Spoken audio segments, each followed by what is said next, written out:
Hi viewers, welcome to Suman TV.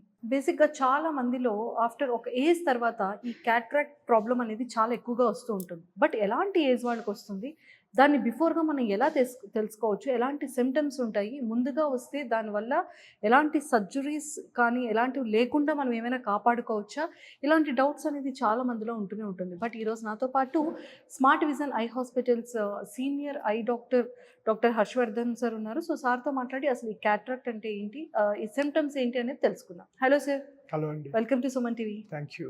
Sir, cataract చాలా మంది ఎక్కువగా ఒక 40+ తర్వాత వింటూ ఉంటాం. సో నాకు ఇప్పటికీ డౌట్ ఏంటి అంటే, అమ్మో ఏజ్ పెరిగే కొద్దీ క్యాట్రాక్ట్ అనేది వచ్చేస్తుందా ఏంటి, లేకపోతే ఏమైనా ప్రాబ్లం ఉంటుందా అని చాలా డౌట్ ఉంటూనే ఉంటుంది. అసలు ఈ క్యాట్రాక్ట్ అంటే ఏంటి, దానికి బిఫోర్గా మనం ఏమైనా సిమ్టమ్స్ ఏమైనా ఉంటాయా తెలుసుకోవచ్చా? క్యాట్రాక్ట్ అంటే మనకి తెలుగులో శుక్లాలు అంటుంటాం. ఇట్స్ అన్ ఏజింగ్ లెన్స్ అండి. ఏజ్ ఎలాగైతే మెల్లగా బాడీ వీక్ అవుతుందో, లైక్ మజిల్స్ వీక్ అవుతాయి, స్కిన్ లూజ్ అవుతుంది, బోన్ వీక్, అట్లనే చూపు కూడా కన్ను లోపల ఉన్న లెన్స్ మసకైతూ వస్తుంది. మస్క్ అయిపోతూ వస్తే దాని మీద ఒక లేయర్ స్టార్ట్ అవుతుంది. అవును, క్లియర్ ట్రాన్స్పరెంట్ గా ఒక గ్లాస్ అనుకోండి, ఒక స్టిక్కర్ వేస్తే ఎట్లా ఉంటుంది, మస్క్ హేజీ అయిపోతుంది. సో న్యాచురల్ ఉన్న లెన్స్ ఒక గ్లాస్ లాగా ఉండాల్సింది, స్టిక్కర్ పెడితే హేజీ ఎలా ఉంటుందో అలా అయిపోతుంది. And it's an ageing change. దీన్ని 90% ఇట్స్ ఏజింగ్ చేంజ్ అండి. సెనైల్ క్యాట్రాక్ట్ అంటారు, ఏజ్ రిలేటెడ్. కొంతమంది పుట్టుకతోనే రావచ్చు. డెలివరీ టైంలో మదర్కి 3rd ట్రైమెస్టర్లో ఇన్ఫెక్షన్స్ వచ్చితే పిల్లలు పుట్టినప్పుడే క్యాట్రాక్ట్, కంజెనిటల్ క్యాట్రాక్ట్ అంటాం. డెవలప్మెంటల్గా రావచ్చు. అంటే ఇది ఎక్స్పెషల్లీ ఈ ఏజ్ తర్వాత అనేది లేదు, ఎప్పుడైనా వచ్చే ఛాన్సెస్ ఉంది. 80% ఏజ్ రిలేటెడ్ అండి. 80 to 90% of the time senile అంటే ఏజ్ రిలేటెడ్ క్యాట్రాక్ట్. కొన్ని సందర్భాల్లో ఏజ్కి సంబంధం లేకుండా కూడా క్యాట్రాక్ట్ డెవలప్ కావచ్చు. ఇప్పుడు ఇందాక కంజెనిటల్ క్యాట్రాక్ట్ పుట్టుకతో రావచ్చు. డెవలప్మెంటల్ ఏజ్ కొంతమందికి మెల్లగా డెవలప్ అవుతుంది. ఓకే, దెబ్బ తగిలిన క్యాట్రాక్ట్స్ రావచ్చు. కంటికి దెబ్బ తగిలినప్పుడు ఇంపాక్ట్ ఎక్కువ ఉందనుకోండి, క్యాట్రాక్ట్ డెవలప్ కావచ్చు. లేదు కొన్ని ట్రీట్మెంట్కి లైక్ స్టిరాయిడ్స్ లాంటి, ఇప్పుడు ఆస్తమా కానీ ఏదైనా స్కిన్ ఇష్యూస్ ఉంటే లాంగ్ టర్మ్ స్టిరాయిడ్ ఇవ్వాల్సి వస్తుంది. కానీ స్టిరాయిడ్కి వచ్చే side effect cataract. Okay, so ఏదైనా కూడా కన్ను మసక అయిపోతే దాన్ని క్యాట్రాక్ట్ అంటారు, కారణం ఏదైనా. అండ్ ట్రీట్మెంట్ కూడా వీటికి ఒకటే, మెడికల్ మేనేజ్మెంట్ లేదు. చిన్న లేజర్ సర్జరీ ఉంటుంది, దాని ద్వారా క్యాట్రాక్ట్ ఆ మస్కపడిన అద్దంని క్లీన్ చేసేసి ఇంకొక లెన్స్ పెట్టాలి. దీన్ని IOL అంటారు. సో న్యాచురల్ లెన్స్ని ఆర్టిఫిషియల్ లెన్స్తో రీప్లేస్ చేస్తాం. ఇది cataract surgery. Okay okay sir, దీనికి ఏమైనా సిమ్టమ్స్ ఏమైనా తెలుసు? డెఫినెట్లీ క్యాట్రాక్ట్ ఉన్నప్పుడు లోపల లెన్స్ మస్క్ అయినప్పుడు చూపు అనేది పూర్తిగా మెల్లమెల్లగా తగ్గొచ్చు, లేదా పూర్తిగా తగ్గిపోతుంది. సో దూరం చూపు అసలు పూర్తిగా మస్క్ అయిపోతుంది. కొన్ని రకాల్లో నైట్ టైం ప్రాబ్లం ఉంటుంది. కొన్ని టైప్స్ ఆఫ్ క్యాట్రాక్ట్లో డే టైమే ఎక్కువ ప్రాబ్లం ఉంటుంది. Okay, so depending on the location, ఇప్పుడు మొత్తం లెన్స్ మస్క్ అయిపోవచ్చు, లేదా ఒక భాగం మాత్రమే మస్క్ అవ్వచ్చు. ఆ లొకేషన్ని బట్టి డే టైం ఇబ్బంది రావచ్చు, లేదా నైట్ టైం ఇబ్బంది రావచ్చు. బేసికలీ చూపు అనేది తగ్గుతుందండి, క్వాలిటీ ఆఫ్ విజన్ ఉండదు. రాత్రి డ్రైవ్ చేస్తున్నప్పుడు ఆపోజిట్ లైట్ పడితే లైట్ చుట్టూ రింగ్ లాగా, దాన్ని గ్లేర్ అంటాం, గ్లేర్ అండ్ హాలోస్ అంటాం. ఇట్లాంటి క్వాలిటీ ఆఫ్ విజన్ ఉండకపోవచ్చు. స్ట్రెయిన్ అవుతాం, ఎక్కువ చదువుతున్నా, ఏదైనా గమనించి చూస్తున్నా, కళ్ళజోడు పెట్టినప్పటికీ క్లారిటీ ఉండకపోగా స్ట్రెయిన్ అవుతాం. వాటరింగ్ కానీ, ఎక్కువ బర్న్ అవ్వడం, ఇలాంటి ప్రాబ్లమ్స్ ఫేస్ చేస్తూ ఉంటాం. ఓకే, సో జనరల్గా కొన్నిసార్లు క్యాట్రాక్ట్ డెవలప్ అవుతున్న స్టేజ్లో దగ్గర చూపు బాగున్నట్టు అనిపిస్తుంది. అది అంతా బాగానే ఉంది కదా అని అనుకుంటాం, కానీ దూరం బాగోదు.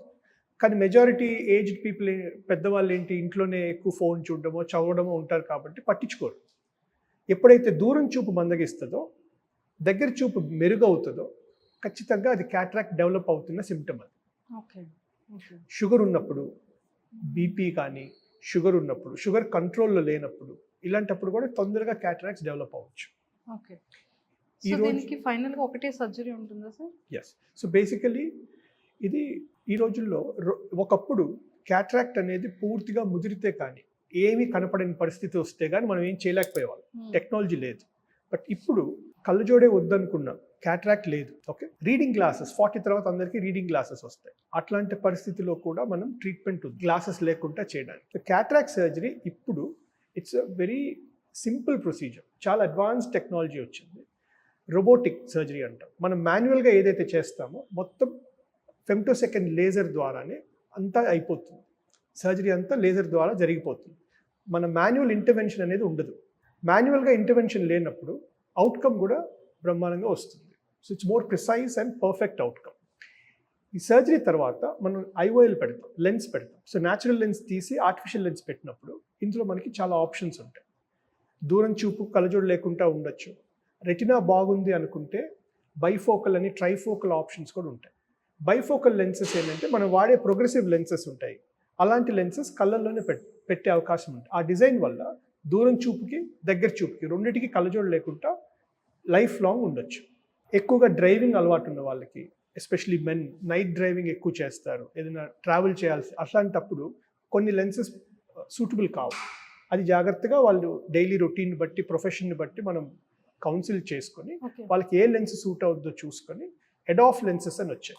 అందులో నైట్ డ్రైవింగ్ అలవాటు ఉన్న వాళ్ళకి కూడా గ్లేర్ ఉండదు, కళ్ళజోడు కూడా అవసరం పడదు. సో ఇది అడ్వాన్స్డ్ టెక్నిక్స్ వచ్చాయి.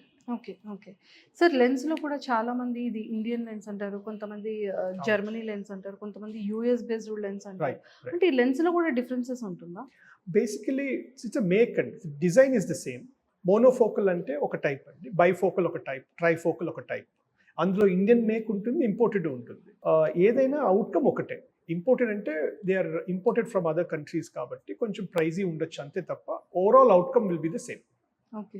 సో మన వాళ్ళు అంటే మేడ్ ఇన్ ఇండియా కన్నా ఇంపోర్టెడ్ అనగానే ఇంపోర్టెడ్ అంటే ఇంకా చాలా మంచిది లెన్స్ ఏమో అనుకుంటారు. But all are equal. ఒకప్పుడు అది ఉండేదండి. ఇప్పుడు India is developed so well. Indian lenses are also outcome is very good. చాలా బాగుంది, చాలా వాడుతుంటాము. People are very happy and definitely results are almost the same. Sir, types of IOL వల్ల benefits ఏంటి? సో క్యాట్రాక్ట్ సర్జరీ తర్వాత natural lens మస్క్ అయిపోయిన లెన్స్ని క్లీన్ చేసిన తర్వాత మనం ఒక ఆర్టిఫిషియల్ లెన్స్ పెట్టాలి, ఇంప్లాంట్ చేస్తాం. అదే సిట్టింగ్లో అయిపోతుంది. సో ఈ ఆర్టిఫిషియల్ లెన్స్ని కంటి నరం బాగుంది అనుకోండి, ఒక టైప్లో బైఫోకల్ అండ్ ట్రైఫోకల్ లెన్సెస్, ఒక టైప్ మోనోఫోకల్ లెన్సెస్, ఇంకొకటి ఎడాఫ్ లెన్సెస్. మోనోఫోకల్ లెన్సెస్ కంటి నరం బాగాలేదనుకోండి, షుగర్ వల్లనో వేరే కారణాల వల్ల కంటి నరంలో ఏమాత్రం ప్రాబ్లం ఉన్నా మోనోఫోకల్ లెన్సెస్ చూస్ చేసుకుంటాం. కొన్నిసార్లు మోనో ఎడాఫ్ అనే కాన్సెప్ట్ ఉందండి. అంటే దూరం కనిపిస్తుంది, ఎడాఫ్లో ఇంటర్మీడియట్ వరకు కనిపిస్తుంది. మరి దగ్గర చూడాలంటే కళ్ళజోడు పెడితే కానీ కనపడదు. ఓకే, సో రెటినా ప్రాబ్లమ్స్ ఉన్నప్పుడు మోనోఫోకల్ కానీ మోనో ఎడాఫ్ అనే టెక్నాలజీని మాత్రం యూజువలీ ప్రిఫర్ చేస్తాం కంటి నరం బాగలేనప్పుడు. కానీ వీళ్ళు కళ్ళజోడు పెట్టుకోవాలి, దగ్గర చూపుకి కళ్ళజోడు పెట్టుకుంటే కానీ కనపడదు. రెండో మోడల్లో బైఫోకల్ అండ్ ట్రైఫోకల్ ఉన్నప్పుడు రీడింగ్ గ్లాసెస్ కూడా అవసరం పడదు. దూరానికి దగ్గరికి కలిపి కళ్ళజోడు లేకుండా ఉండొచ్చు. నరం బాగుండి ఈ లెన్స్ వాడితే ఎటువంటి ఇబ్బంది ఉండదు. బెనిఫిట్ ఏంటంటే కళ్ళజోడు లేకుండా వాళ్ళ పని అయిపోతుంటుంది, దూరం చూడొచ్చు, దగ్గర చూడొచ్చు. కానీ ఈ bifocal or multifocal or trifocal లెన్సెస్లో డ్రైవింగ్ అలవాటు ఉన్న వాళ్ళకి నైట్ టైం ఎస్పెషలీ అవి అవాయిడ్ చేసుకుంటే నైట్ గ్లేర్ కానీ అలాంటి ప్రాబ్లమ్స్ రావు. ఎందుకంటే లెన్స్ డిజైన్లో రింగ్స్ ఉండడం వల్ల గ్లేర్ వచ్చే అవకాశం ఉంది. అలాంటి ప్రాబ్లమ్స్, అలా డైలీ రొటీన్ నైట్ డ్రైవింగ్ అలవాటు ఉన్న వాళ్ళు ఈ లెన్స్ అవాయిడ్ చేసుకుంటే మంచిది. అలాంటి వాళ్ళకి కూడా కళ్ళజోడు వద్దు అనుకుంటే ఎడాఫ్ లెన్సెస్ అని వచ్చాయి. అందులో కూడా దూరం అద్దాలు అవసరం పడదు, ఇంటర్మీడియట్ దగ్గరికి కూడా అద్దాలు అవసరం పడదు, నైట్ డ్రైవింగ్ ఇష్యూస్ కూడా ఉండవు. వాటిని ఎడాఫ్ అంటాం, ఎక్స్టెండెడ్ డెప్త్ ఆఫ్ ఫోకస్. ఇవి అడ్వాన్స్డ్ లెన్సెస్ అండి. ప్రిసైజ్గా మన కళ్ళకి సరిపడా పవర్ లెన్స్ ఇంప్లాంట్ చేసే టెక్నాలజీ ఉంది, ఏ స్కాన్ అనే టెక్నాలజీ ద్వారా. దాని ద్వారా సర్జరీ తర్వాత అసలు కళ్ళజోడే అవసరం లేకుండా లైఫ్ లాంగ్ ఉండొచ్చు. ఓకే సార్, చాలామంది ఏమంటారంటే ఆకుకూరలు ఎక్కువగా తిన్నా, కరివేపాకు ఎక్కువగా తిన్నా క్యాటరాక్ట్ రాకుండా ఉంటుంది అంటారు. నిజమేనా? ఇప్పటి వరకు అయితే క్యాటరాక్ట్కి ఏజ్ని ఆపగలిగితే క్యాటరాక్ట్ కూడా రాదు. ఏజ్ ఆపే మార్గం చూస్తే శుక్లాలు కూడా రావు.